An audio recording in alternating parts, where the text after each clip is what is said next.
గురుపీఠం మీద కూర్చోబోయే ముందు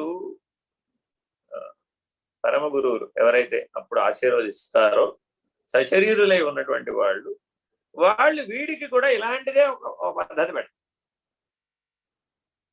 ఎందుకని అంటే రేపొద్దున మరి గురుపీఠం మీద కూర్చొని వ్యవహరించేటప్పుడు తెలియకుండానే శిష్యులు గాని సాధకులు గాని అతని ఆశ్రయంలోకి వెళ్ళిన వాళ్ళు ఏదైనా కూడా తెలిసి చేసినా తెలియక చేసినా అపరాధం కనుక జరిగితే ప్రకృతి వాళ్ళకి దండన వేస్తుంది. ఆయన ఏం చేయడు, ఆయనకి ప్రతిక్రియ లేనివాడు, ఎవరిని విమర్శించే అవకాశం లేదు అతనికి, ఎవరి యందు రాగద్వేషాలు కొనే అవకాశం కూడా లేదు. గురుపీఠం మీద కూర్చున్నటువంటి వాడికి ఆశీర్వదించే స్థాయికి ఎప్పుడైతే వచ్చేస్తాడో, ఉపదేశించే స్థాయికి వచ్చేస్తాడో, అతను ఈ అవకాశాలన్నింటినీ త్యజించినటువంటి వాడు, ప్రకృతికి సంబంధించినటువంటి అవకాశాలను వినియోగించుకోలేదు.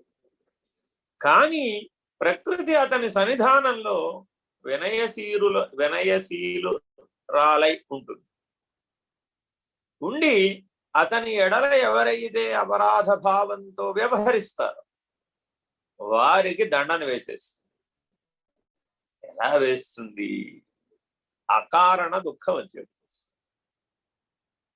అకారణ పరితాపం వచ్చేది, అకారణంగా జన్మల పరంపర కలిగేటట్లుగా తోసేస్తుంది. అంత ప్రమాదం.